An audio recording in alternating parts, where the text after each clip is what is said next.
أنا داليا الجندي. وأنا أمينة رشدي. أهلا بيكم في نست بودكاست. إحنا الاتنين أمهات وزوجات وإديوكيترز، ومن أكتر الحاجات اللي دايما بتشغلنا إننا نعرف كل حاجة تخص الأطفال والعيلة وصحتنا النفسية والجسدية. تعالوا نشوف ونسمع سوا حلقة النهاردة هتكون عن إيه. كريم إسماعيل، كوتش في علم النفس الإيجابي، كاتب كتاب استراحة نفسية، كتاب عن السعادة من منظور بيجمع بين العلم والدين والفلسفة. صاحب شركة Mental Health Hub، وصل ل3 مليون فولورز على فيسبوك وداخل على 1 مليون في يوتيوب وإنستجرام، وده رقم كبير جدا بالذات في مجال الكوتشنج في مصر والعالم العربي، وده بيدل على قد إيه كريم عارف يوصل لقلوب الناس. كريم بيصنع محتوى مهم ومفيد وكمان مبسط جدا، وعشان كده مؤثر جدا. مدرب متميز بيدير ورش عمل في العديد من القضايا المتعلقة بالتنمية الشخصية والطفولة، ومتحدث عام لامع وزوج وأب لطفلين، كما إنه كمان شخص روحاني وذو إيمان عميق. كريم شعاره هو نشر الرحمة من خلال العلم. تعالوا نشوف كريم هيعرفنا بإيه النهاردة عن التربية من خلال طريقته التريد مارك، اللي هي مزيج من المعلومات المعباة في خفة دم وشغف لمواضيع تهمنا كلنا. هو ايه بقى موجة التربية الإيجابية اللي انتوا بتتكلموا عنها دي؟ ايه هي التربية الإيجابية؟ وايه اللي احنا نعرفه على ان هو التربية الإيجابية؟ خدي بالك الاي كيو بتاع الضيف مهم جدا في نجاح الحلقة. انا شايف ان الكرياتيفيتي هي احد اهم اسباب نجاح اي مربي. طب ننزل بالجزمة السوداء ولا ننزل بالجزمة البيضاء؟ بقول لك مش عايز اروح المدرسة، والطفل اللي عنده 5 سنين دلوقتي ولا 6 سنين بيتكلم اسخن مني عادي جدا. اكتر المفاهيم الغلط الشائعة اللي انت بتشوفها مثلا من الاهالي في موضوع التربية، سوء الظن في الطفل. ما تشيله، هو بيعودك عن ان انت تشيله. خد بالك يا فندم، هو اصلا لسه مش واعي انه طلع من بطن امه. يعني الطفل هيشوف طريق او انت هتوصلي له الرساله بطريقتك. انا في دماغي قوالب وافكار عماله بتطلع ردود افعال. خش في دماغ طفلك في المرحله العمريه بالابعاد بتاعته. الترندات بتاع السوشيال ميديا دي والله العظيم كرهتني في الحياه كلها.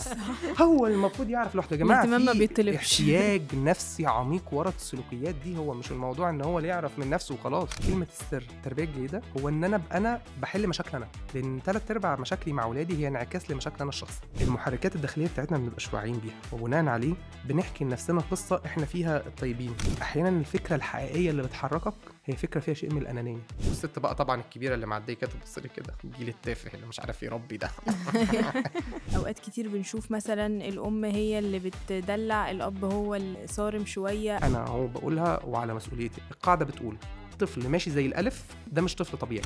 انا اتعصبت وتصرفت غلط وضربتك وانا مش من حق اعمل كده، نقطه. اي اب وام هيدعي انه عنده طفل معدي 8 سنين وما زعقش فيه يبقى بيحور، يا اما يبقى هو ما بيعرفش يزعق مثلا. صوته رايح.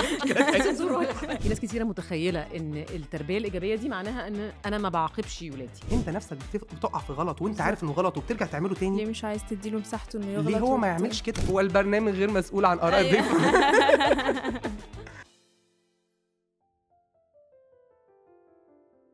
اهلا بيك يا كريم، منورنا النهارده في الحلقه. كله كويس؟ انت كويس؟ انا زي الفل. امينه ازيك؟ كله تمام؟ تمام. عامله ايه؟ احنا هندخل في الموضوع خبط كده. احنا كأطفال اترفع علينا شبشب، اتهزقنا لما جينا نسأل أسئلة. ساعات أهالينا كانوا بيقولوا لنا هو كده وخلاص، ما كانش فيه الشرح بتاع طب ليه بنعمل كده، ما كانش فيه الرد، كان فيه قرارات صارمة، كان فيه عصبية أحيانا. طبعا مش بكلم على أهلنا بس بكلم في العموم. ايه بقى ودلوقتي بقى في التفكير بتاع هو ايه بقى موجة التربية الإيجابية اللي انتوا بتتكلموا عنها دي؟ الولاد طالعة شخصياتها ضعيفة، طالعة مش متربية، بترد، بتقاوح. فانت بقى ممكن تقول لنا من رأيك كده، هنبتدي بأهم سؤال في الحلقة يمكن، ايه هي التربية او التربية الإيجابية؟ اوكي، انا بس عندي سؤال قبل ده. انت مشكلتك ان محدش شرح لنا ليه اتضربنا بالشبشب ولا هو؟ هي مشكله هي دي اللي زنقتك كده. قالت لك بص ضربونا بالشبشب وبعد كده قالت لك محدش فهمنا ليه. يعني هو لو كان فهمنا ليه كنا تمام ماشي. على فكره احنا عرفنا ليه اتضربنا، كنا زماننا رضينا في اهالي بتضربوا ايوه دي بتبقى البراكتسز في العموم اللي احنا بنتكلم عنها.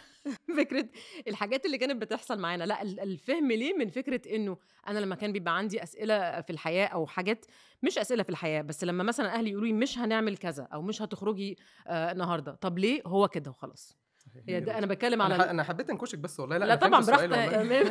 خدي بالك الاي كيو بتاع الضيف مهم جدا في نجاح الحلقه. تمام. طيب انا عايز بس افرق بين حاجتين مهمين قوي. ايه هي التربيه الايجابيه وايه اللي احنا نعرفه على ان هو التربيه الايجابيه؟ ده ازمه في اي حاجه اصلا احنا بنتعلمها الفتره دي، خصوصا لما دخل السوشيال ميديا في الجزء التوعوي التعليمي، ان الناس بياخدوا العلم وكل واحد بيروح يشرحه بطريقته. فاحنا في الاخر ممكن حد يقول لك ايه زي ما دالي ما قالت كده، التربيه الايجابيه يعني الولاد المدلعه، التربيه الايجابيه يعني الولاد اللي بيزعقوا في اهاليهم، التربيه الايجابيه يعني الولاد ما يسمعوش كلام. فالحاجه الوحيده اللي ممكن تكون صح التربيه الايجابيه اللي ما بتضربوش، فدي ممكن نقول عليها ان هي فاليد يعني. أيوة. العيال دي ممكن مفيش شباشب. مفيش شباشب ان شاء الله.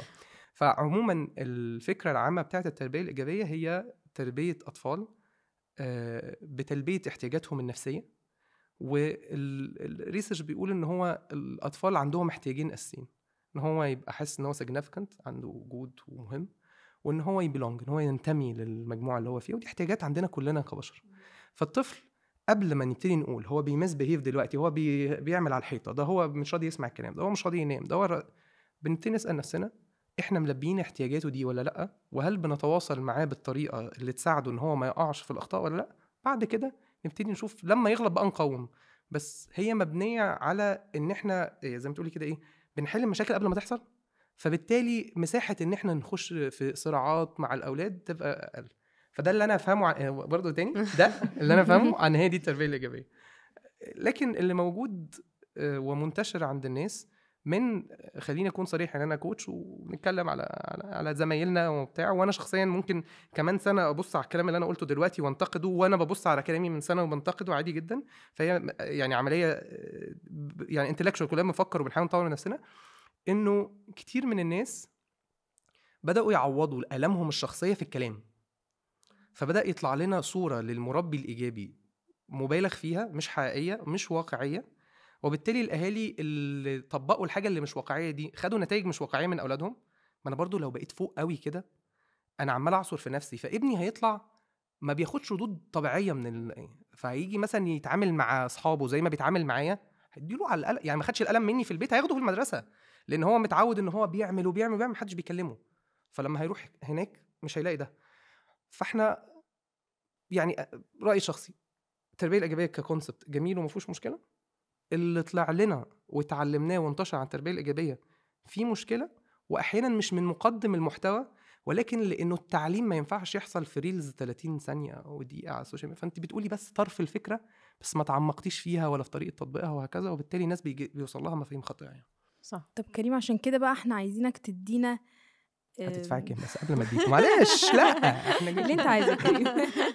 عايزينك تقول لنا على الفرق ما بين الكلام اللي بنقراه في الكتب اللي ليه علاقة بالتربية الإيجابية أو اللي الناس بتقوله على مواقع التواصل الاجتماعية، والفرق ما بين الواقع اللي احنا بنعيشه في حياتنا اليومية مع أولادنا. يعني لما بنيجي نطبق حاجة من اللي سمعناها مرة بتنفع، وفي الأغلب المرات اللي بعديها ما بتنفعش، فبنقول ده كلام مش واقعي. فإيه بقى الفرق بين الواقع هديلك جزء من تجربتي الشخصيه، لانه احنا الحمد لله انا جنب دراستي التربيه انا دارس السايكولوجي اللي ليه علاقه بالانسان نفسه وتطوير نفسه، بما اني عندي اطفال وخدت التجربه من الكتاب للواقع ومن الكورسات للواقع. الكتب بتاعه التربيه او الدورات او ايا كان الطريقه اللي انت تتعلمي منها هي تديكي الفلسفه بتاعه الامر، بس الحقيقه انك انت بتحتكي مع طفلك كام مره في اليوم؟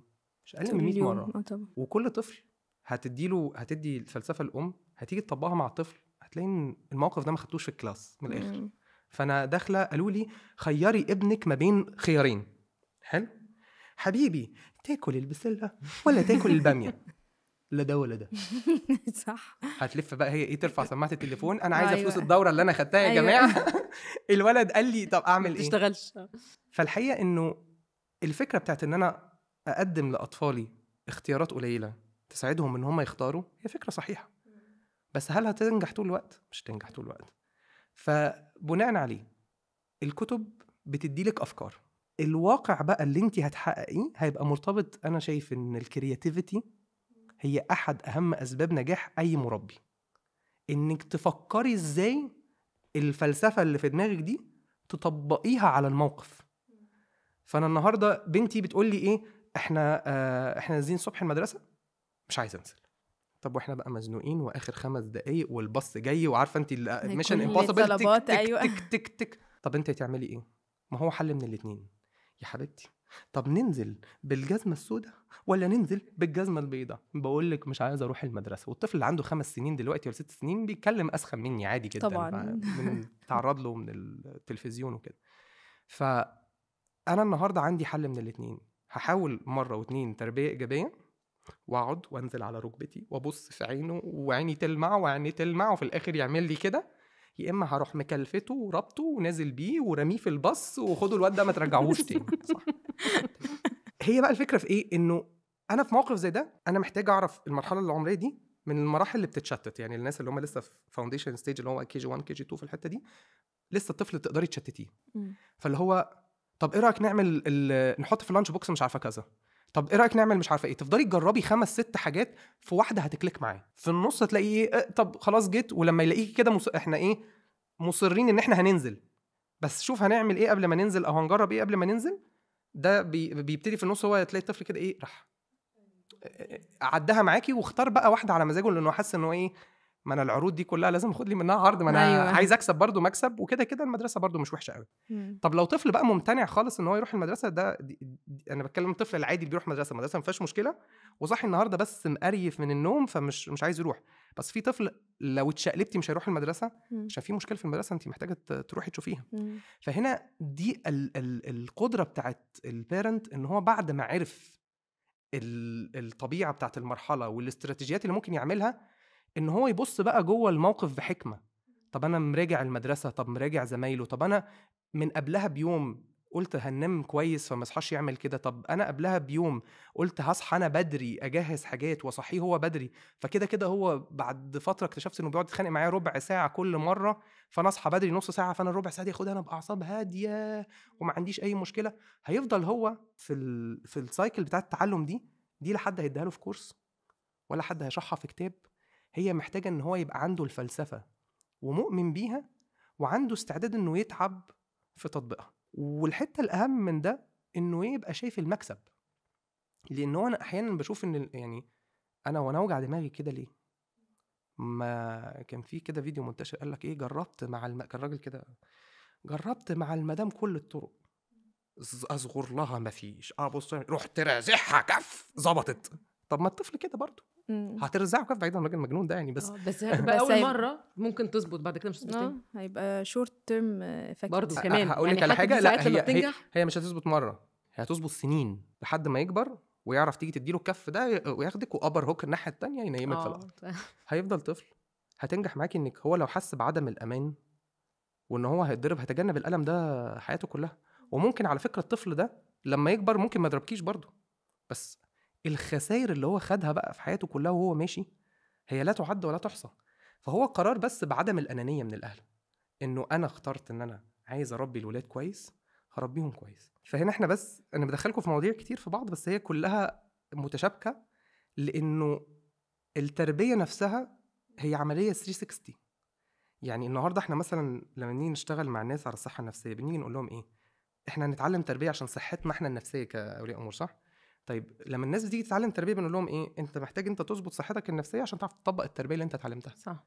لان معلش حضرتك انت عارفه انك المفروض توطي صوتك وتمارسي الاسيرشن وتكرري الكلام بنفس النبره، بس انت اصلا لو حد عمل كده هتصرخي على اخري. فهتعملي ايه؟ الواد هيقول حاجه انت مش هتحسي بنفسك الا وانت بتصرخي وماسكاه وبتهزيه وانت بتعمل كده ليه؟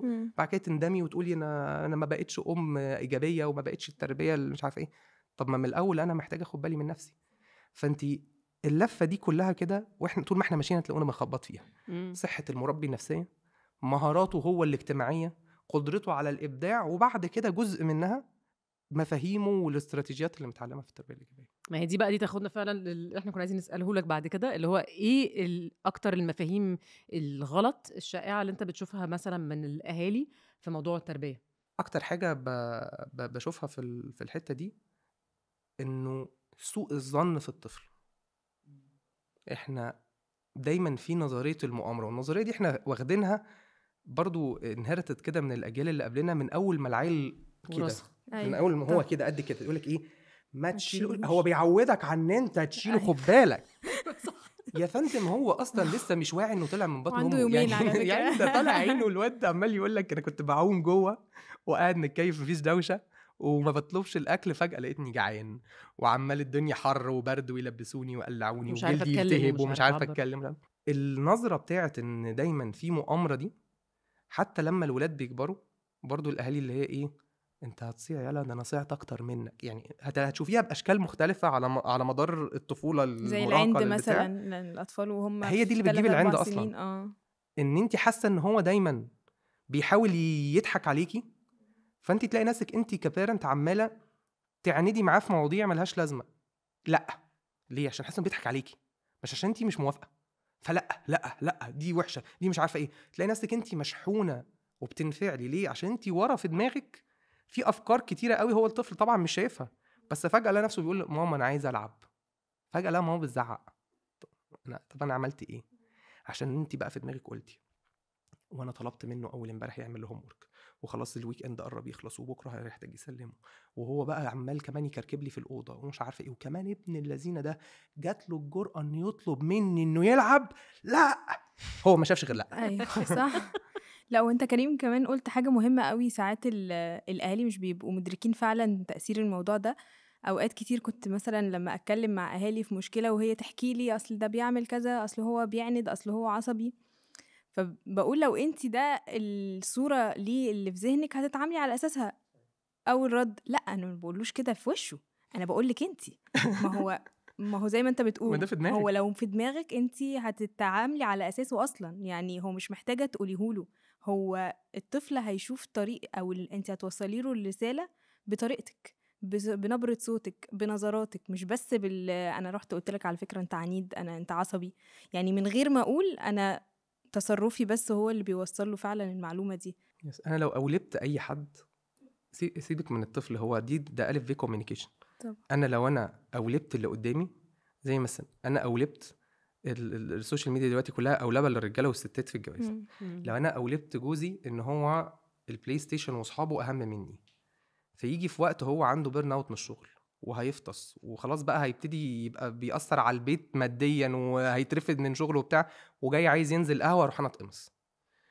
الترندات الناحيه التانية من الرجاله للستات، ما الرجاله برضو بيعملوا كونتنت ما بينتشرش زي الستات، بس الرجاله برضو عندهم القوالب بتاعتهم ان هي عايزه تشغلني في اي حاجه وخلاص. اول ما تشوفني بقعد على الكرسي تطلب مني طلب اعمل مش عارف ايه. فممكن يجي في وقت هو ما عندوش مشكله ان هو يقوم يساعدها، بس لانه في دماغه بص بقى هقعد على الكرسي هتطلب مني طلب. طب ما هي ممكن تكون في دماغها ده انا شايفاك بتعمل حاجات فمستنياك تخلص عشان اطلب منك. فهي وافقت ان انت لما جيت تقعد كان معناه انك خلصت فطلبت منك. فلاقي رد فعل منه عنيف انه لا هو كل حاجه طلبات، سيبيني اريح شويه بقى.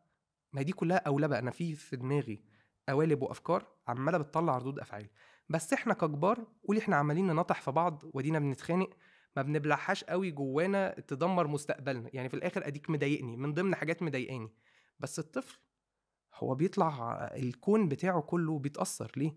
لان النهارده انا عايزك يعني دايما اكتر حاجه بتساعد الاهل، خش في دماغ طفلك في المرحله العمريه بالابعاد بتاعته. الطفل اللي عنده 3 سنين هو يعرف ايه عن العالم غير بابا وماما؟ يعرف ايه عن النجاه غير بابا وماما؟ فالنهارده لو بابا وماما ادوني احساس بالتهديد، احنا فاكرين ان احنا هددناه في الموقف، هو العالم بتاعه كله اتهدد، امانه كله اتهدد. انت بتشوفي الطفل الصغير لما تيجي تقولي له انا مخصماك وتعملي وشك كده، تلاقيه بيجري وبيحضن وبيعيط ولا وانت بتحبيني، عشان هو حاسس ان مخصماك دي يعني مش بحبك، يعني انا هرميك. وهو في دماغه بقى ايه، انا خلاص الرضعه الجايه مش هاخدها. ايوه.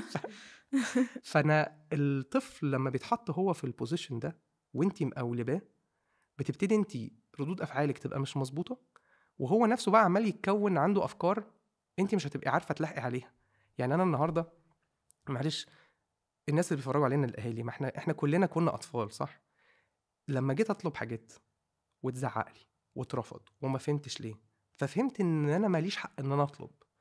فمعلش انا بشتغل مع الكبار على طول بقى. فاكتر مشاكل منتشره في المجتمع بتاعنا ايه؟ محدش بيعرف يطلب مساعده. احنا خدومين قوي، بس ما نقبلش ان حد يخدمنا. ان انا ببقى عندي حاجه جوايا عايز اطلبها او اعبر عنها واسكت. 3/4 خناقات الريليشن شيبس كده. وهو اول سؤال بيجي في دماغي، طب حضرتك قلتي له؟ لا. ومش عشان هو المفروض يعرف. بص انا برضو الترندات بتاع السوشيال ميديا دي والله العظيم كرهتني في الحياه كلها. هو المفروض يعرف لوحده يا جماعه. الاهتمام ما في بيطلبش. احتياج نفسي عميق ورا السلوكيات دي. هو مش الموضوع ان هو اللي يعرف من نفسه وخلاص. هي ده الكلام اللي احنا بنقوله عشان احنا حتى بيننا وبين نفسنا مش عارفين نواجه مشاعرنا وافكارنا ونعبر عنها. بس انا طلعت حاسه ان مش من حقي اقول له اقعد معايا شويه، مش من حقي اقول له ساعدني في كذا، مش حقي اقول له ان انا تعبانه، مش من حقي اقول له ان انا مجهده، وبناء عليه هفضل اسكت. بس انا لما بسكت ايه اللي بيحصل؟ ما انا بني ادم هفضل اتضايق برضه. فالطفل النهارده انت بتعمل معاه دي، بيطلع هو بيقول ايه؟ انا مش من حقي، انا مش من حقي، انا مش من حقي، انا ما استاهلش، انا ما اعملش. يجي بقى هو عنده 20 سنه يبقى شاطر بس مش عنده ثقه في نفسه، بس مش عارفه ايه، بس مش عارفه ايه. فاحنا كل ما شفنا، احنا كنا السؤال بتاع داليا المفاهيم المغلوطه اللي عند الاهالي عن التربيه او الاخطاء الشائعه عندهم، الاولبه دي او سوء الظن بيجي وراه بقى كل الحكاوي اللي احنا حكيناها ديت. طبعا لو قعدنا بس نشرح في سوء الظن ده ممكن يعمل ايه، احنا ممكن نقعد 3 ساعات بندي مواقف وحاجات والاثر بتاعها يعني. طب يا كريم، انت كنت بتقول ان انا كأب او ام محتاجه ابقى اصلا انا كويس عشان اعرف اربي ابني او بنتي. فايه اللي انا محتاج اعمله لنفسي عشان اعرف اطبق كل اللي انت بتقوله ده، او اعرف اتعامل بشكل صحي مع ابني وبنتي؟ ده ملوش اجابه فيها قالب، ليه فلسفه، وبعد كده ممكن ناخد عليها امثله بس عمرنا ما هنغطي الاجابه بتاعتها. ان انا اطور من نفسي. كلمه السر في التربيه الجيده هو ان انا بحل مشاكل انا، لان 3/4 مشاكلي مع اولادي هي انعكاس لمشاكل انا الشخصيه. فانا شايف مثلا انا بيرفكشنست مثلا، شايف الحياه كلها لازم تبقى مظبوطه، فعمال اضغط على عيالي ان هم كمان يبقوا بيجيبوا اعلى درجات، ان اوضتهم لازم تبقى نيت ومظبوطه ومترتبه ومش عارف ايه. وبص انت رجعت البرايه حطيتها كده وهي كانت المفروض تنزل كده، وهو اصلا كطفل هو تركيزه ايه ده؟ هو في برايه اصلا في الاوضه؟ ده انا لسه بكركب هنا مكعبات ولسه ناطط هنا بعمل السرير ترامبولين، ودماغي لسه عماله اكني من الاخر الطفل اكنه هو ضارب حاجه وعامل دماغ، واحنا الناس الكئيبه اللي مش ضاربه حاجه وعامله دماغ. فهو عايز يتبسط ويتنطط ويعمل، وانا واخده في تاسكات تانية كلها ترتيب وتنظيم. طب الطفل ده هيطلع هنفضل طول الوقت عندنا ايه؟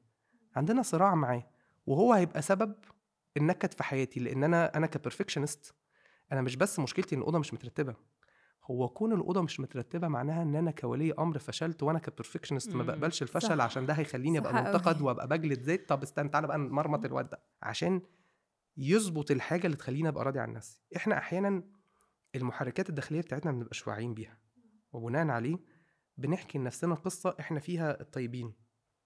وانا مش بقول الناس اشرار، بس احيانا الفكره الحقيقيه اللي بتحركك هي فكره فيها شيء من الانانيه. ان انا عشان احافظ على صورتي قدام نفسي هرسته، ان انا عشان احافظ على احترامي وسط العيله كسفته. ان ايه اللحن الجامد؟ انا لازم اوقف نعملها اغنيه. ما اعرفش اتكلم جد كتير، معلش سامحني. بالعكس. فانا كبيرنت محتاجه ابقى واعي قوي. يعني ده قرار مثلا انا خدته في الاول، قلت خلينا ما نبقاش انانيين مع الاطفال. فمثلا السوبر ماركت اللي جنب البيت عندنا، هم الناس اللي هناك كلهم عارفيني وعارفين عيالي، لان احنا بنقعد في الفقره بتاعت المره دي نازلين انا مدخلهم معايا صح. طالما وافقت ان انا ادخلهم معايا لازم اقبل ان ده طفل عنده 3-4 سنين لما يشوف كل عمود الحاجات 3-4 متر كله جيلي ومش عارفه ايه والوان وبتاع، هو عقبال بس ما يبقى عنده فضول يعرف شكل الحاجه ده هياخد 10 دقايق رايح جاي وسطه. وعقبال ما يمسك كل حاجه. انت بتقولي لي ايه؟ اصل ما التربيه الايجابيه تقول لك هندخل السوبر ماركت، ادي دي جاب برضو ما بين الورقه وما بين الواقع. قبل ما تدخل السوبر ماركت هنقعد في العربيه ونقول له حاجه واحده بس. وده صح، احنا مش غلطانين والله. أيوة. انا بس هي مشكله ان محدش بس في احنا الكورس، بنقف هنا محدش في حاجة الكورس بيقول لك واحدة اللي بس. بعدها اي حاجه واحده بس. ونعمل رول موديلنج في البتاع وانتي تقفي قدام واحده كبيره زي كده وتقولي لها حاجه واحده بس تروحي تعملي كده مع الاخ، تخشي فندم ده طفل البرين ديفلوبمنت مخه اصلا لسه النمو بتاعه ما اكتملش، فهو شاف شويه حاجات، هرمونات فرقعت، انبساط، فضول. طب انا لو انا داخل السوبر ماركت مزنوق وهو عايز حاجه حلوه وهجيبها له، المفروض ما تدخلش بيه السوبر ماركت. لو احنا معانا حد في العربيه كبير هتستنى وانا هخش اجيب لك الحاجه انت عايز ايه اجيبه لك واجي، او هنروح البيت ونطلبه على البيت. هدخله السوبر ماركت لازم ابقى انا جزء من مخططي ان دي فسحه، دي خروجه. انا كان في اوقات بخرج ولادي ان احنا نروح السوبر ماركت نص ساعه نتفرج على كل حاجه وننقي 3-4 حاجات ونقعد نفاصل ساعه ونعيط ساعه قدام الناس وناخد واحده اللي احنا اتفقنا عليها ونمشي. فاحنا طبقنا الواحده، بس انا متقبل العواقب اللي حواليها عشان ده طفل طبيعي. فانا مش هحط نفسي في الموقف اللي انا مش هعرف استحمله فيه. ويجي بقى كل واحد ايه، لازم برضو تبقي تتقبلي بقى ان كل واحد هيجي يجامل. فمثلا انا واقف في السوبر ماركت فيجي واحد يقول لي ايه، طب انا هحاسب لها يا ابني وانا قلت لك انها فقير. معايا اجيب لها والله، بس مش الطبيعي ان انا كل ما تمسك حاجه هشتريها لها. فانا هختار بقى انا شكلي قدام الناس، والست بقى طبعا الكبيره اللي معديه كده تبص لي كده، الجيل التافه اللي مش عارف يربي ده. فانا هختار ان انا اعمل كده واتقبل ده مقابل ان انا هنجح في تجربه مع طفلي اللي مش هتدوم طول العمر. لما يبقى عنده 11 و12 و13 سنه، لو انا بنيت معاه البيس دي، اخره هيتقمص مني، هيجي يتكلم معايا في العربيه، هيقلب بوزه. بس انت عمرك شفتي مراهق نايم في السوبر ماركت بيعمل كده ومش طالع غير لما اخد الجيلي؟ ما بتحصلش. بس انا خلاص بنيت البيز، هدفع الثمن ولا مش هدفع الثمن؟ فانا هختار في قعده العيله. على فكره انا احسب ان اهلي واهل مراتي مثلا ناس طيبين جدا ومعتدلين جدا. خدنا شويه الحاجات كلها بتاعت الاهالي يعني، بس ما كانوش اكستريم في اي حاجه. ولا زال احنا اللي بنقدمه بالنسبه لهم في شيء من الصداع. وحتى لو هم حاسين ان احنا بنعمل حاجه في السن ده، هم مش قادرين يستحملوا اللي احنا بنستحمله. فعادي جدا ان انا اتقبل ان هم ما يبقاش عاجبهم ده. ان انا بقى قاعد مع ابويا ماشي، لو شفت انت بس لما كانت بتعمل لك الواحده كده كنت شغال زي النار. عادي، هقبل بقى ان انا يبقى شكلي وحش في البيت، مع اصحابي، في النادي الناس بتتفرج عليا، ولا هختار ان انا يبقى شكلي حلو والابن يمشي زي الالف؟ لان هو دايما القاعده بتقول طفل ماشي زي الالف ده مش طفل طبيعي. طب مش ده حضرتك اصلا كبني ادم كبير مش ماشيه زي جداً. الالف. دي مهمه جدا. فدي الاختيارات اللي احنا بنقول عليها فيها انانيه من ولي الامر. فاختار اختياراتك. طيب احنا بنقول كده ان دي القاعده. هل مثلا انا ككريم مفيش في مره زعلت العيال وعيطوا؟ ودي برضو من مفاهيم بقى المغلوطه من التربيه الايجابيه مش من التربيه القديمه. ان لو الولد عيط انت عملت له تروما، ان انت ايه ده انت زعقت في ابنك. والام بقى اللي حضرت كورس ولا شافت كام فيديو لان للاسف انا عارف في ناس هتزعل، بس للاسف في ناس كتير بيعوضوا مشاعرهم هم الشخصيه مع نفسهم في المحتوى اللي بيقدموه للناس. انا مش بقول هم بيضحكوا على الناس، بس عارفه احنا ساعات انا مثلا بقدم محتوى نفسي عام، فمثلا ممكن ابقى في وقت موجوع قوي وحاسس ان الصبر بتاعي محتاج زقه، فاروح منزل اقول ايه، لا تحزن ان الله معنا. معنى كده ان دي ممكن تتفهم عند الناس يا سلام عليه في الايمان، الراجل ده قاعد بقى في اعلى مراتب الايمان وبيقول لنا انتوا كمان. بل الحقيقه ان دايما انت بتبقي بتشدي نفسك وبتعبري عن افكارك اللي بتقوليها لنفسك بالمحتوى. فاحيانا الناس ما بتاخدش بالها من ده ينفع في اللي انا بقولها لا تحزن ان الله معنا، بس وانا بدي النصايح وبقول افكار ساعات بتفلت بقى من الناس شويه، فبقعد اقدم محتوى بعكس فيه اللي انا بتمنى ان انا كنت اعمله مش اللي حاصل فعلا. وبنتي وبتسمعي قصه خياليه بقى، وبنتي النهارده دخلت مش عارفه ايه، عملت لها مش عارفه ايه وجبت لها ايه. فالام بقى اللي تتفرج على ده وتروح مزعقه لبنتها في مره، تقعد بقى عارفه الناس اللي هم بيقعدوا يجلدوا نفسهم كده طبعا. انا زعقت في انا وحشه، انا مفيش مني هو اوحش. حضرتك انا هو بقولها وعلى مسؤوليتي يا استاذ. شفتي كلام البرامج ده اللي هو على مسؤوليتي يا استاذ. دي هتبقى في الانت. ايوه. اي اب وام هيدعي انه عنده طفل معدي 8 سنين وما زعقش فيه يبقى بيحور، يا اما يبقى هو ما بيعرفش يزعق مثلا. صوته رايح. بس مفيش اب ما زعقش، مفيش ام ما زعقتش، مفيش حد ما انفعلش. واصلا اللي بيطلب ده او بيتخيل ده هو بيطلب شيء غير طبيعي ومش منطقي. لانه اصلا الولد ده هو ازاي يتربى في بيت ما فيهوش زعيق؟ معلش يعني هو لما هينزل الواقع المدير بتاعه هيزعق، ده ركبه هتخبط في بعض وهيعرق وهيتوتر وهيعمل. هو لازم يشوف ان الناس بتنفعل والناس بتغضب. احنا بنعلمه بقى اخلاقيات الشعور ده والموقف ده، ما بنتعداش فيها، بس هيشوفها. حته تانية في المحتوى برضو التعليمي اللي منتشر اللي بتبوظ الجزء ده، محدش بيفرق ما بين السلوك الاضطراري او الانفعالي وما بين النمط السلوكي. على فكرة ممكن تربي ولادك زي الفل وتبقي في مرة ضربتيهم، as long as ان المرة دي ما كانتش اكستريم لدرجة أيوة. ان هي traumatizing عملت له تروما يعني. يعني. بس وكلمة تروما دي برضو بقت زي نرجسي طب كده. أيوة، احنا تروما كل دي الناس نرجسي، توكسيك، ADHD، تروما، في حاجات كتيرة. بالظبط. أيوة. ماشيين نعمل ليبلز لكل حاجة. ليه؟ عشان انت عملتي سلوك واحد من اللي عنده ADHD، عملتي سلوك واحد من سلوكيات الدكتور اللي بيشخص ده بيحتاج يشوف نمط سلوكي، ومحتاج يشوف اكتر من سيمتوم، ولو السيمتومز كلها موجوده النهارده محتاج يتاكد انها بقالها مده موجوده عشان يشخص. فالموضوع معقد قوي. فانا النهارده لما افتكر ان انا عشان بس زعقت في ابني فعملت له صدمه نفسيه، الواد اتعقد، فانا عمال اجلد ذاتي، فايه اللي بيحصل؟ بكتئب فبزعق اكتر، لان بحس خلاص متعقد، هيتعقد وانا غلط، ما يتعقد بس كده يعني. ما بتطلعش منها. فاحنا الواقع بيقول ايه؟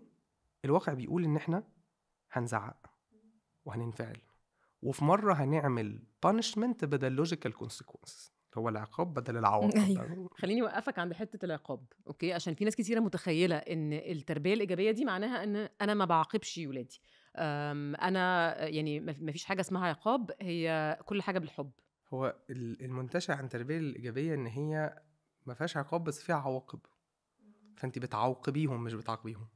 بس الحقيقه انه انا عندي مشكله لما بناخد الحاجه من بره ونترجمها. فانا النهارده الاهالي اصلا بيقعدوا يقولوا علي انا مش بعاقبك، دي العواقب، أيوة. العقاب ده وحش، انا بعيد له الكورس اصلا في البيت. فالولد يجي يفتح بعد كده المصحف يلاقي ان الله شديد العقاب، يبقى ربنا بيعمل حاجه غلط، صح؟ احنا لو بصينا على الفرق اللغوي بين الاثنين، punishment هي اصلا فيها حته انا مش ضليع في الانجليزيه ولا في العربيه، انا ضايع. punishment تديكي احساس البانش، صح؟ فهو في شيء من العنف. consequences تديكي احساس بتاع حاجات متراكمه على بعض، فده منطقي ان ده يجي بعد ده. كلمه عقاب هي جايه من عاقبه، صح؟ هو شيء ياتي ورا الشيء، وممكن تكون في عاقبه طيبه اصلا. فاحنا لما قعدنا نشيطن كلمه عقاب ونقدم مكانه مصطلح تاني، احنا بعدنا عن الكونسبت كله، والاولاد نفسها هتتشتت. انا اكتر حاجه بخاف منها ان احنا نقدم للاولاد افكار وصور يصطدموا فيها مع الاله بعد كده. دي ازمه تانية بقى، محتاجه 60 حلقه تجيبوا فيها 60 متخصص عشان تتلم. فالنهارده الفكره بتاعت العقاب والعواقب هي اصلا، انا بالنسبه لي التفرقه دي متهيألي حاصله في اللغه في العالم في العموم، يعني تحس انه اي حاجه كان اسمها، كان كلمات عاديه كنا بنستخدمها لازم تبقى ندخلها مصطلح جديد مخففه، يعني عشان الناس ما تزعلش، عشان ده ما يزعلش. أيوة. عشان دي ما تزعلش، فبقى الموضوع اللغه باظت. دي فلسفه غربيه، انه عشان نبيع عايزين نريبراند، نعيد تغليف الحاجه ونقدمها بالظبط. بس احنا الثقافه بتاعتنا مبنيه على فكره مختلفه. هم بره مبني عندهم العلم محيد جدا من اي امور روحانيه، يعني لا اسلام ولا مسيحيه ولا يهوديه ولا اي حاجه. هو قال لك العلم ده حاجه ماتيرياليستيك جدا، احنا نستخدمها بطريقه حياديه. طيب الحياديه ديت في الامور النفسيه، ما انا بتكلم في تكوين انسان، الجانب الروحاني بتاعه بيلعب جزء كبير جدا من مفاهيمه الاساسيه عن الحياه. انا بتكلم مع واحد عنده معتقد ان في حياه بعد الحياه او مفيش حياه بعد الحياه، ان في جنه ونار او مفيش جنه ونار، فانا ازاي هخلع ده من فكر الانسان وانا بخاطبه في امر نفسي؟ فكده كده ده اصلا عامل لنا مشكله. فلسفه تغيير المفاهيم هي اصلا، او تجديد المعاني، ده مختلف اصلا مع ثقافه الاديان نفسها. انت النهارده احنا القران نزل من اكتر من 1000 سنه، بس المعاني بتاعته لسه موجوده، نفس المصطلحات اللي احنا بنقولها ما بتضيعش. هل كلمه الصبر ادمت بقت وحشه مش محتاجينها؟ الرضا محتاجين نعمل له ريبراندنج، نسميه رضوان، ردوده. هو الرضا حلو، الصبر حلو، كل حاجه زي ما هي حلوه. فالريبراندنج اللي عمالين نعمله ده بيخرجنا بره اصلا العمق بتاع الامور اللي احنا محتاجين نركز عليها. فخلينا نركن، لو انا طبعا اي حد يعني انا عارف الناس هتختلف مع اللي انا بقوله ده، بس انا بقول رايي الشخصي عادي، واحنا قاعدين يعني ايوه بالظبط.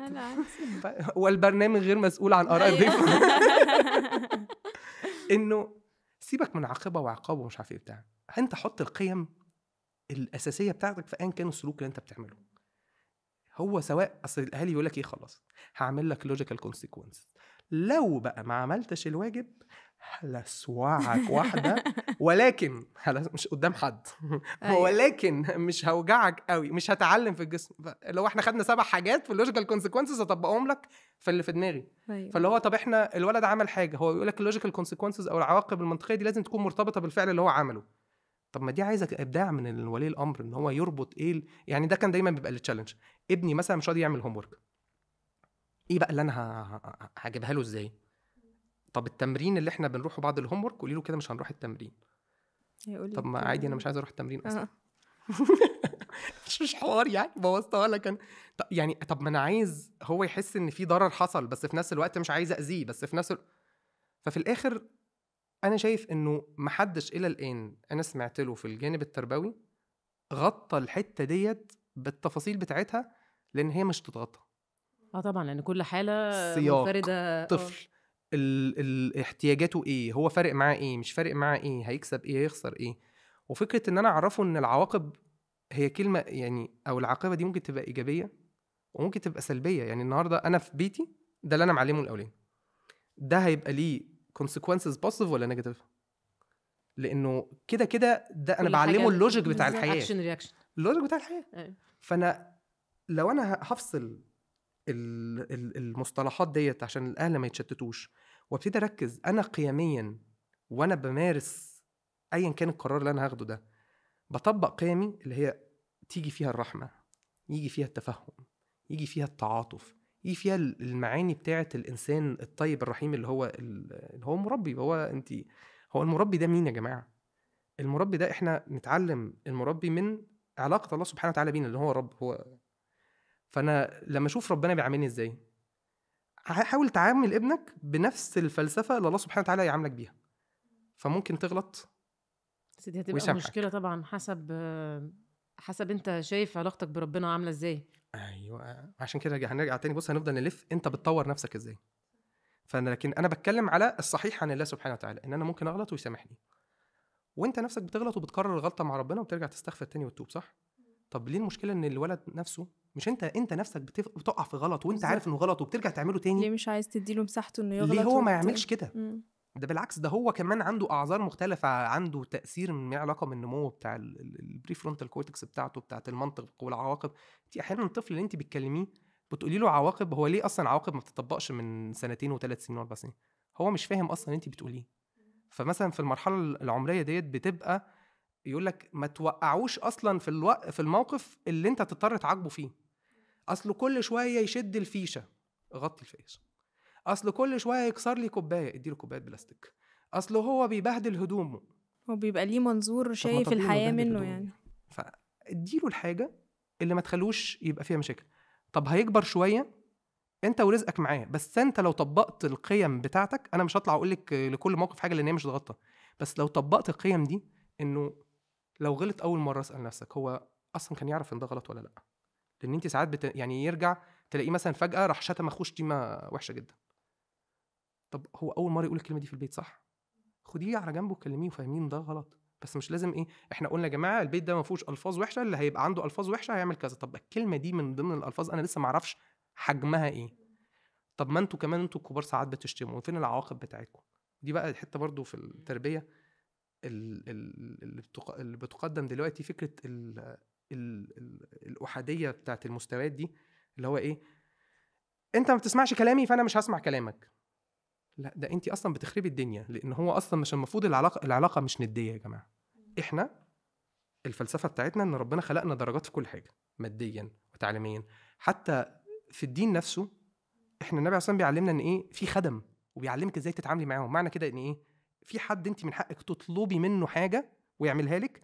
هل المفروض الخادم انت بتدفعي له اجر؟ هي خادم كلمه لغه عربيه قديمه عشان بس دلوقتي بقت الريبراندنج.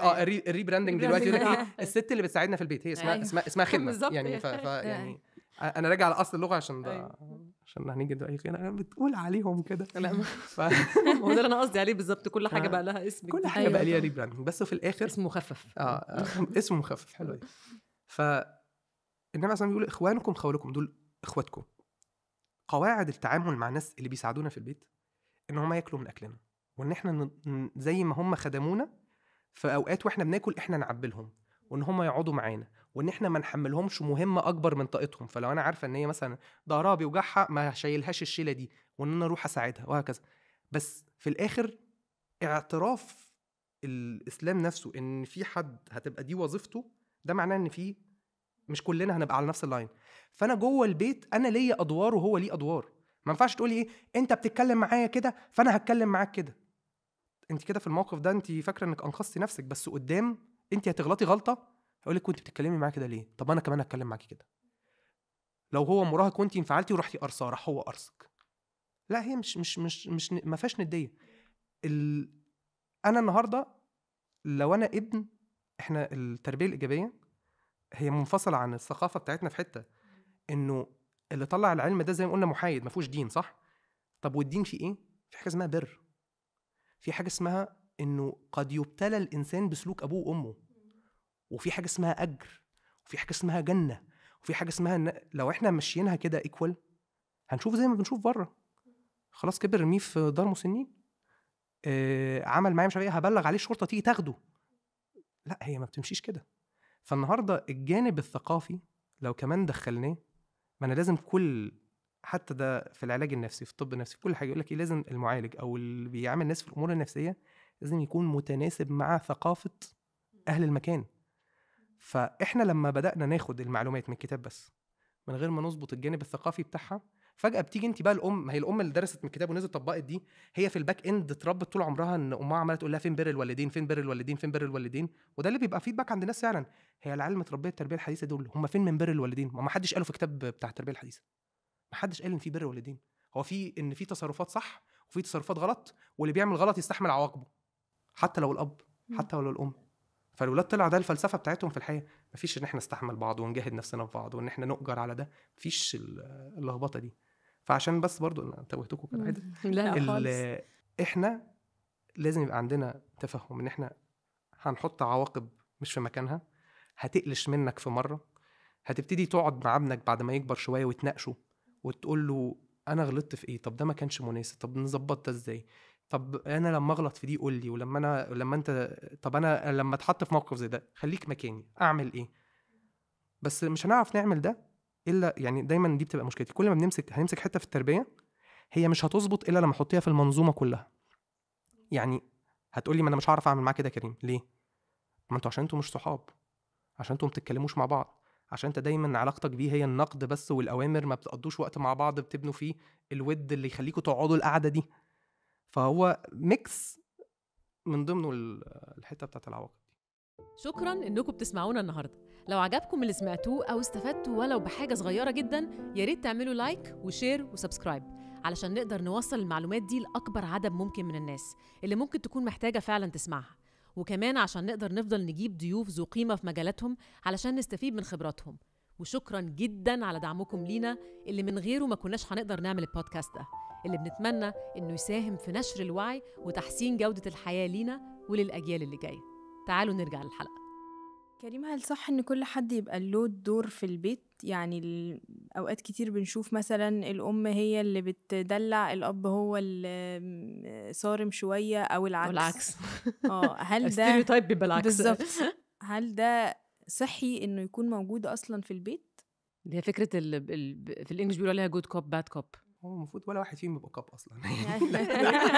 صحانك. طيب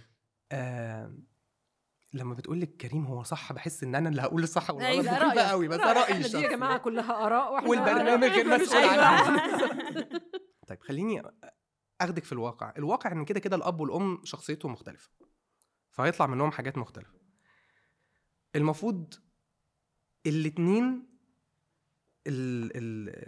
على نفس مستوى القيم، احنا بنبني بيت فيه قيم واخلاق وسلوكيات وديناميكيات في العلاقه بتتبني، المفروض محدش فينا يخرج براها، فلا حد فينا يبقى مؤذي، ولا حد فينا يبقى بيسيء الظن، ولا حد فينا يبقى هو السكينه اللي بتترفع على العيال، ما بننفعش السكاكين على بعض. فاحنا المفروض احنا الاتنين بنلعب نفس الدور، بس كل واحد بيعمله بالطبيعه بتاعته. فكده هتلاقي فيه البيت فيهم واحد مثلا عاطفي شويه، واحد تاني لوجيكال قوي وبيحب الدنيا بالمنطق ومش عارف ايه. فهي الفكره ان مش المفروض حد يلعب دوره والتاني يلعب دوره. الفكره ان انا اب وام نقعد مع بعض، نفهم طبيعتنا، نفهم امكانياتنا ومهاراتنا، ونشوف في الرحله التربويه واهدافنا التربويه مين فينا هيعرف يخدم في ايه احسن. فانا ما اقدرش اقول لك مثلا اصل لما هيبقى في مثلا عقاب بقى او عواقب او زي ما هندلعها يعني، بابا هو اللي بيقعد في الموضوع ده يتكلم. ليه بابا اللي يقعد في الموضوع ده يتكلم؟ طب ما يمكن بابا طبيعة الشغل بتاعته في الأسرة ديت ما بيقعدش في البيت كفاية، ما فيش الود ده اللي يخليه يقعد يعرف يتناقش مع الولد. ما ممكن أصلا نطلع من غير عقاب لو ماما هي اللي لعبت الدور ده، عشان هي متوفر لها وقت أكتر. أو العكس، بابا مع نفس البيت محمد وإبراهيم، بابا مع محمد هم ضاربين صحوبية حلوة قوي، فبابا اللي هيعمل دي مع محمد وماما اللي هتعمل دي مع إبراهيم. فانا مش شايف ان المفروض كل واحد هياخد ليبل انت الدبور وانا المسدس وكل واحد هيعمل حاجه. هي الفكره ان احنا نشوف احنا عايزين نعمل ايه، وكل واحد ازاي يقدر يطبقه ونجيب نتائج. والحته اللي محدش بيتكلم فيها مع حد الترايل اند ايرور. يا جماعه احنا لازم نقعد نجرب. ماما هتخش في الموضوع ده وتخيش، بعد كده بابا يخش فيه ويخيش، بعد كده احنا اتنين نقعد نتكلم ونشوف خيشنا ليه ونرجع نجرب تاني. وكده كده العيال بتوعنا مش بنسترجعهم يعني، عارفه مش في باكج ليهم كده بنرجعهم، هم قاعدين معايا. فهنقعد نجرب. بس في النهايه هو مش المفروض اصلا ان حد من الاتنين يظهر بمظهر الشرير ابدا، ولا حد فيهم يظهر بمظهر ان هو ده اللي بيخلص. طب لا قدر الله، ربنا يحفظ الناس كلها، واحد فيهم توفى، انفصلوا والولاد قعدوا مع حد، التاني ده هيلعب الدور، هيربي ازاي؟ ما اللي كان بيعمل الحاجات دي مشي، وبنشوفها بقى في بيوت من الواقع. اللي كان ضابط البيت مشي، فالعيال خلاص استقوا على امهم، العيال ما بيسمعوش كلامها، ما بيعملوش. فلا، احنا نمدي المنظومه كلها متزنه، وزي ما بيقولوا كده في علم النفس الايجابي تستغل نقاط القوه بتاعه كل الاطراف اللي فيها. طب لما مثلا بيبقى فيه مشكلة الطفل بيعملها، أي بقى مشكلة من اللي بنواجهها، إيه اللي ممكن بيبقى دايما في حاجة ورا البيهيفير أو السلوك ده؟ يعني إيه أنواع الحاجات اللي ممكن تكون ورا السلوكيات السيئة اللي الولاد بيعملوها، وإزاي نقدر كأهل إن إحنا نوقف ونحاول نحل السورس أو الكوز، مش إن إحنا نبقى بس بيبقى رد فعل للي حصل حال. عايزة من الكتب ولا من الواقع؟ الواقع. الواقع بيقول إنك عشان تعرفي تعملي كده محتاجة تبقي متخصصة نفسية، عشان كل ما الطفل يعمل حاجة تقعدي تعملي معاه حوار. حتى المتخصص عارفة إن برضو اللي إيه، أنت ثيرابيست حللني، قول لي انا بفكر في ايه، قول لي انا شخصيتي ايه، انا اقرب على فكره، خد بالك. محتاج يبقى فاهم ازاي يعمل حوار جنب الاوبزرفيشن، يعرف يطلع بيه بالاستنتاج بتاع ان دي وراها كذا. فكده كده انت كولي امر عمرك ما تعرف تعمل ده بنسبه 100%. فاحنا لازم نتقبل كده ان احنا ايه، هنذاكر ونتعلم ونسمع من المتخصص ده ونقرا من الكتاب ده ونفهم شويه بيزكس كده، واللي هيحل الموضوع كله لغه الحوار اللي بيننا وبين بعض.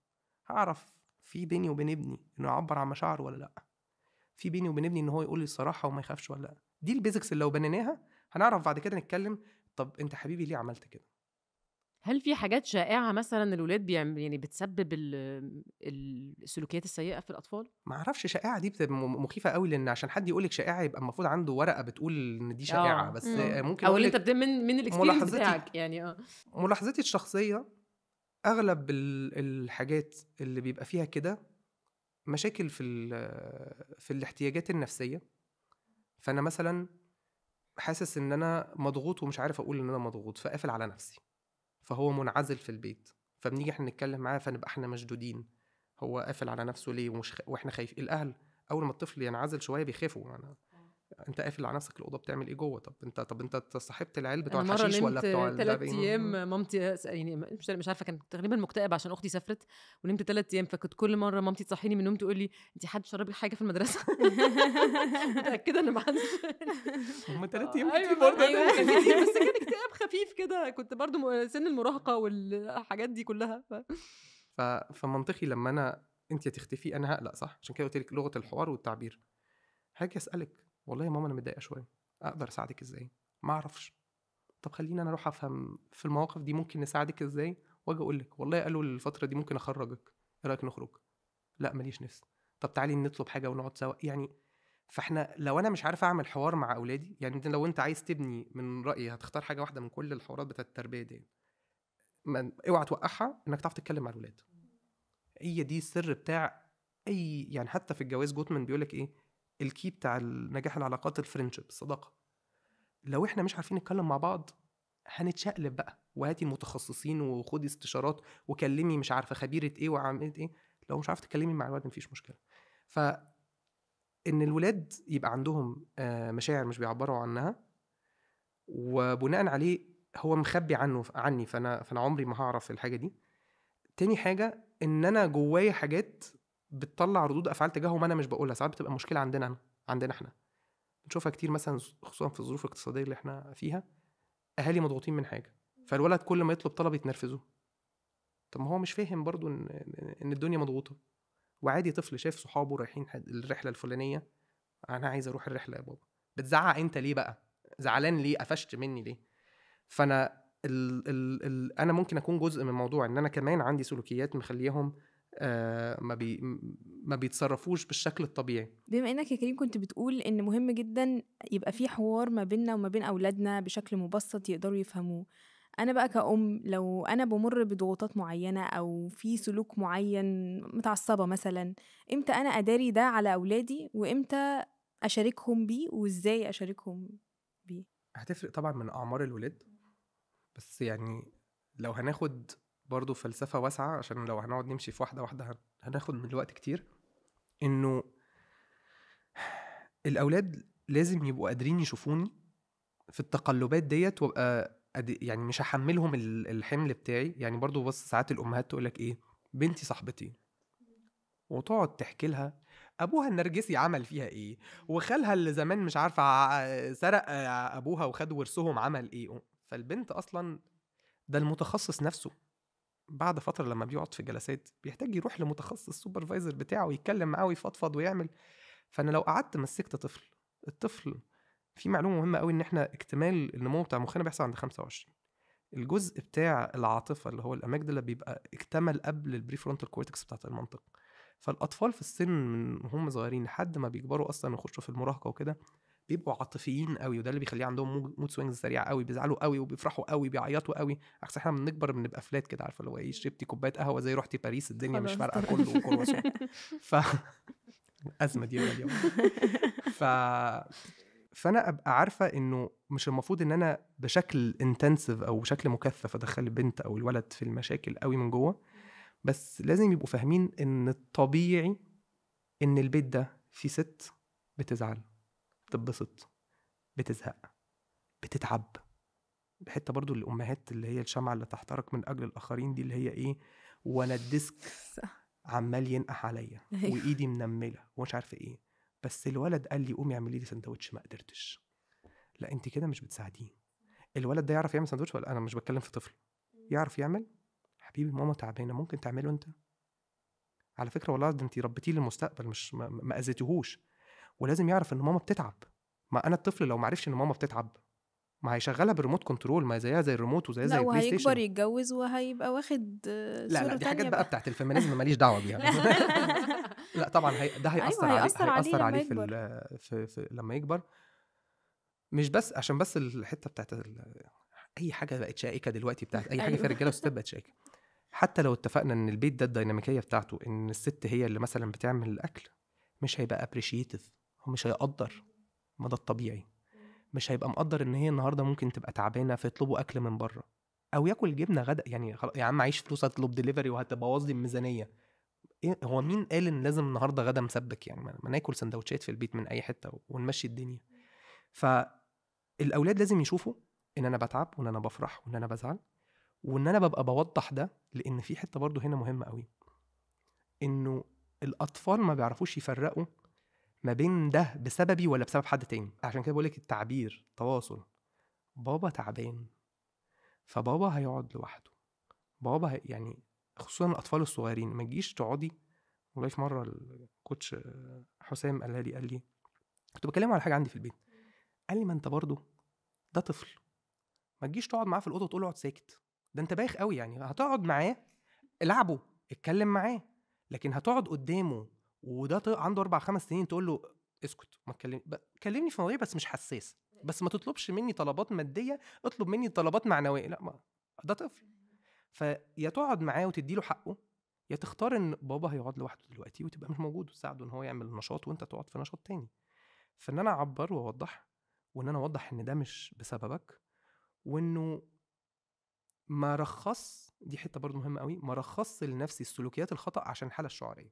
لان ده بيطلع لنا راجل بيضرب مراته عشان هو اتعصب، ومراته بتقبل تتضرب عشان هو اتعصب، عشان هي في البيت لما اتضربت ماما قالت لها ايه، وماما مش لازم بابا على فكره، بس هي فهمت ان انا ينفع حد يضرب حد لو هو متعصب.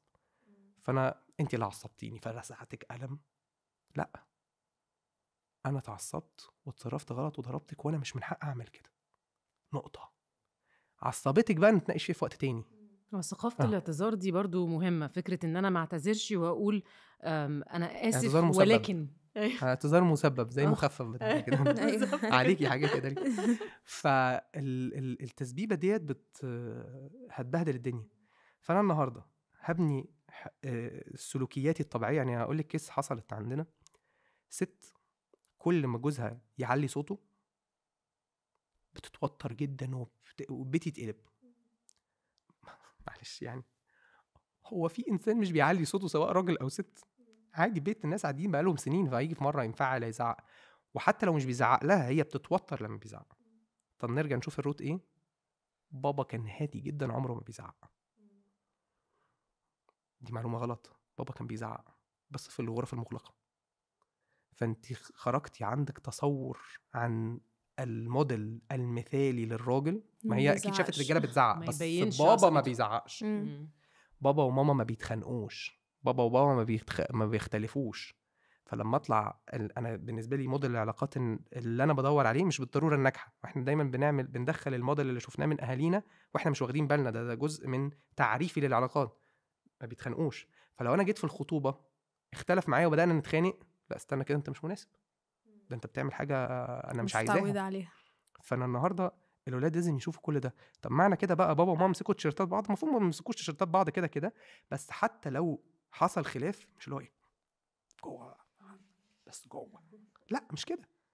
هنختلف مع بعض، وفرصه حلوه نعلم الولاد دول الكبار المحترمين بيختلفوا مع بعض ازاي. طب لو انا بقى، عشان كده قلت لك هتلاقوني كل شويه اقول لك ايه، تطور الذاتي بتاع المربي.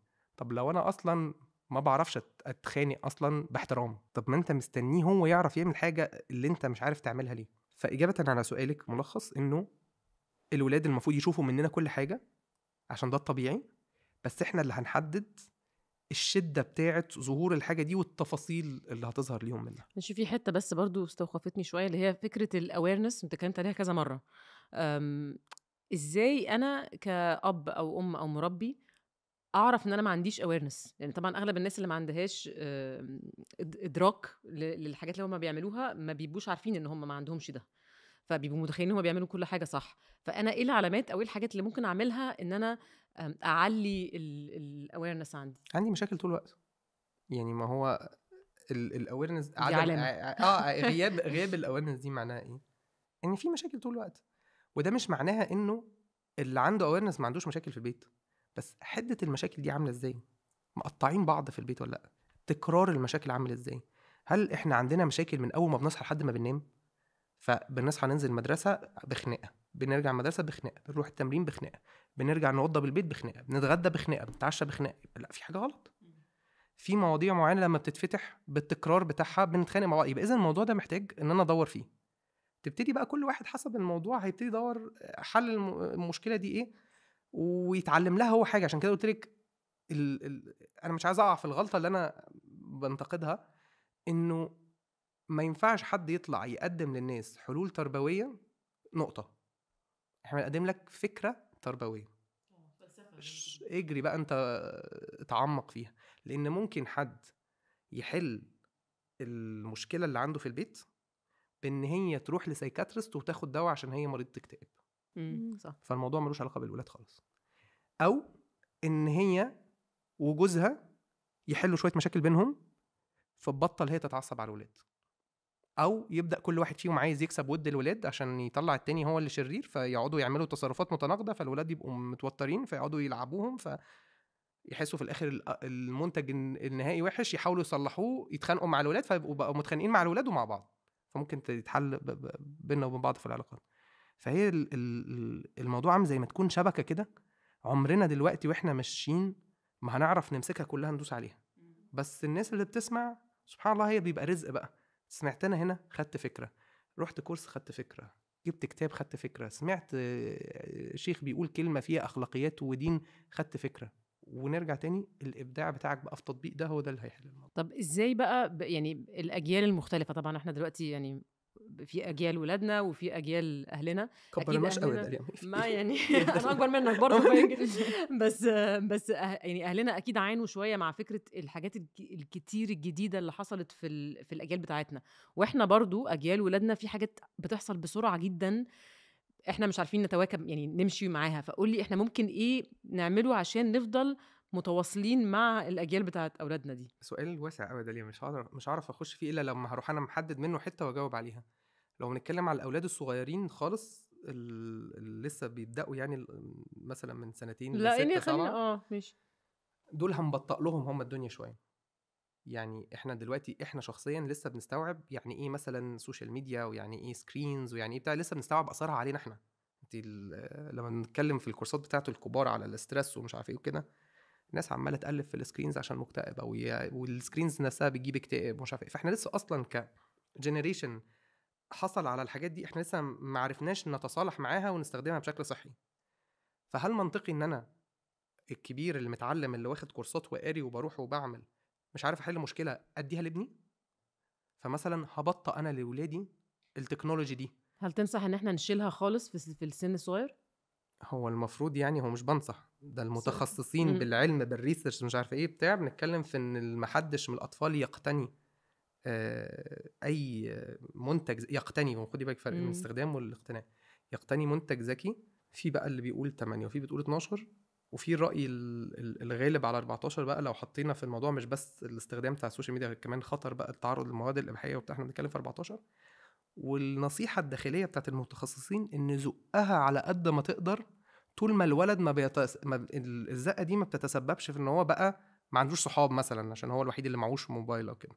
بس لو عرفتي تزقيها ل 18 وقادرة تحافظي على الاتزان بتاع حياة الطفل، تمام.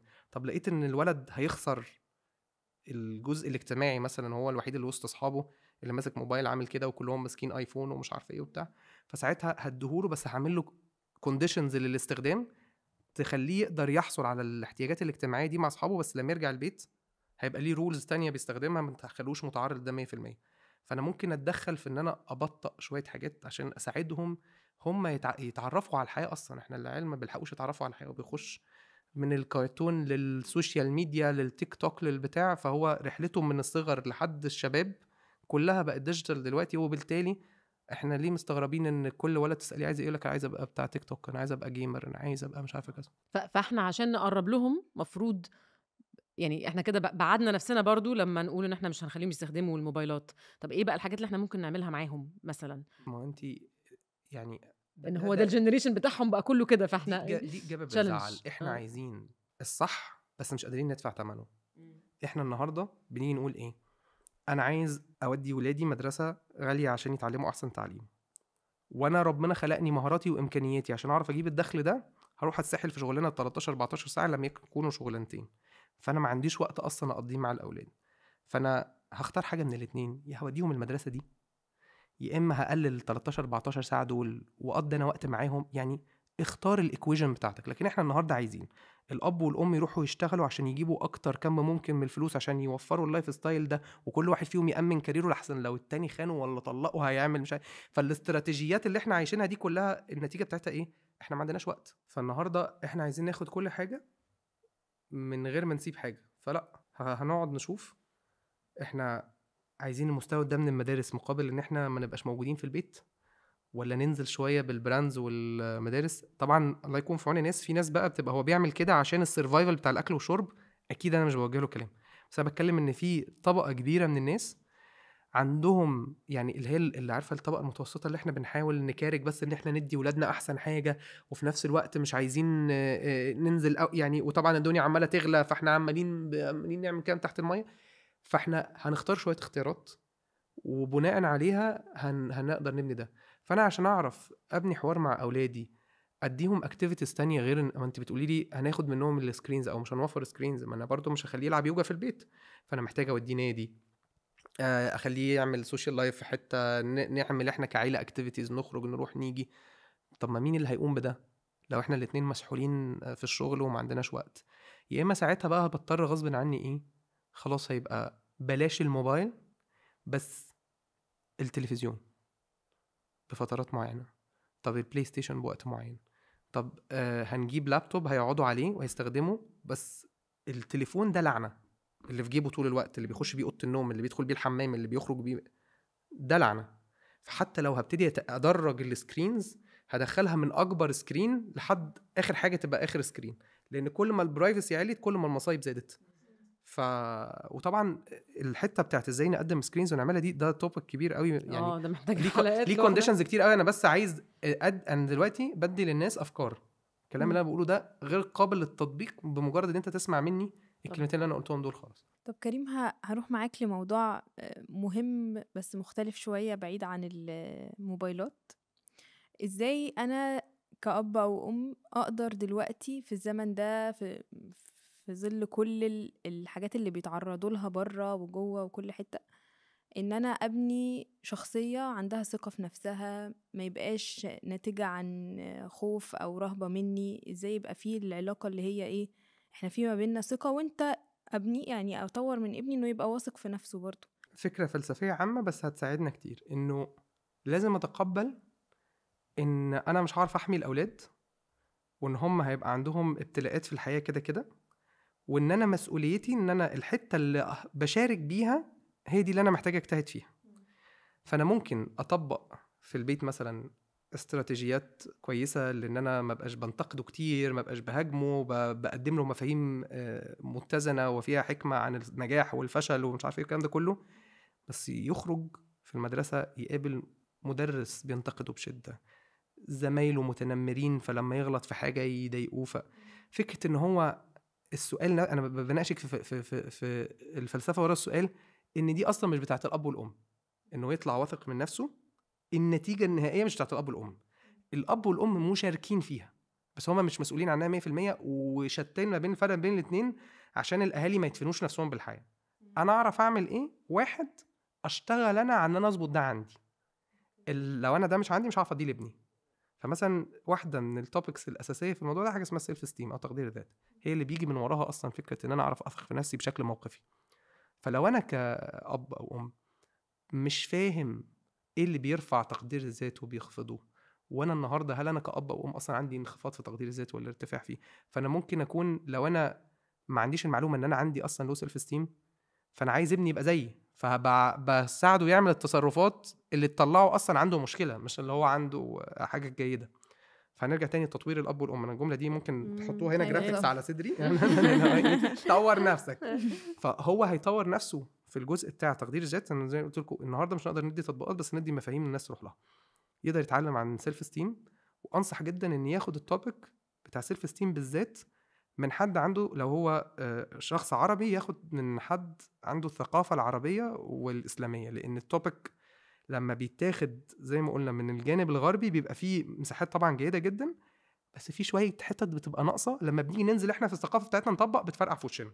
فأنصح ان المحتوى اللي ياخد منه ده يكون محتوى عربي، حد عنده خلفية جيدة ما بين الثقافة وما بين العلم، مش بس مجرد عربي يعني، وان هو يبتدي يمارس بقى اللي هيتعلمه في ازاي يحسن من تقديره لذاته، يبتدي يمارسه مع اولاده عشان يطلعوا عندهم سيلف استيم كويس.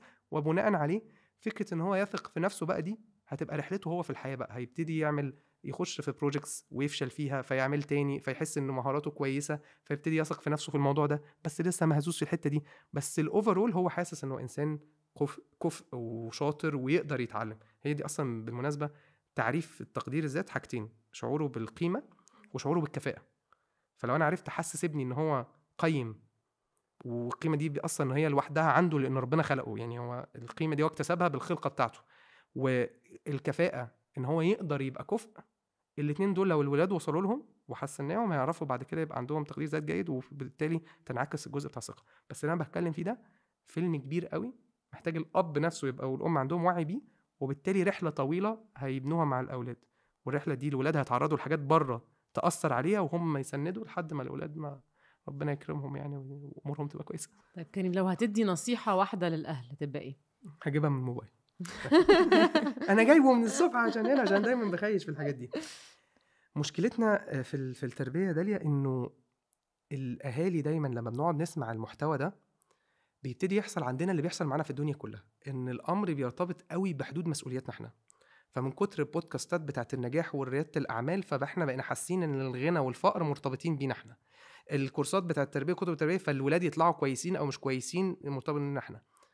فانا بس عايز الناس تزوم اوت ويفتكروا ان قابيل كان ابن سيدنا ادم، فاكيد سيدنا ادم ما ربهوش غلط، وان سيدنا نوح ابنه ما ركبش معاه السفينه، وان امراه سيدنا لوط كان عندها مشكله يعني.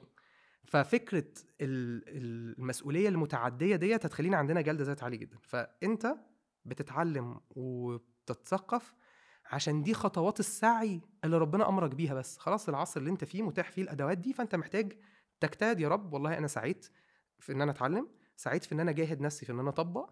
اولادي حتى لما شفت منهم حاجات تعبتني صبرت عليهم، بس في الاخر التوفيق والصلاح وعدم الصلاح بتاع الاولاد ده من عند الله سبحانه وتعالى، وقد يبتلى الانسان في ابنه. فده يبقى ابتلائي اصلا، انا عليا ان انا اصبر وافضل برضو بالحسنى، وهو بقى خلاص كل واحد بيتحمل مسؤوليته. وده مؤلم جدا على الاهل يعني. ما هو سيدنا نوح ما كلم ربنا في ابنه، فيعني غصب عنه. فاحنا نفس الموضوع. وطبعا الايه الاقرب الى قلبي في التربيه: وليخشى الذين لو تركوا من خلفهم ذريه ضعافا خافوا عليهم فليتقوا الله وليقولوا قولا سديدا. جزء كبير من صلاح الابناء هو معيه الله ليهم هم بعيد عنك. لانه في سوره الكهف الغلامين اللي ربنا بعت لهم سيدنا موسى وسيدنا الخضر، وكان ابوهما صالح. فصلاح ابوهم وامهم خلاهم ربنا يرزقهم مين اللي يطلع لهم الكنز بتاعهم في الوقت المناسب.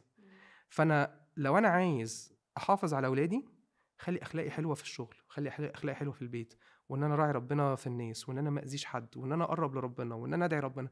دي حاجات احيانا الناس بتاخدها فور جرانتد، فبيقعدوا يركزوا قوي على المعلومات اللي مش عند الناس، فالناس بتطلع غصب عنها انحازت للفكره بتاعت السعي المادي الملموس، والجانب الروحاني ده بيقع. لا، انا رايي الشخصي انت اصلا لو بنيت ده كويس ربنا هيوفقك في ده.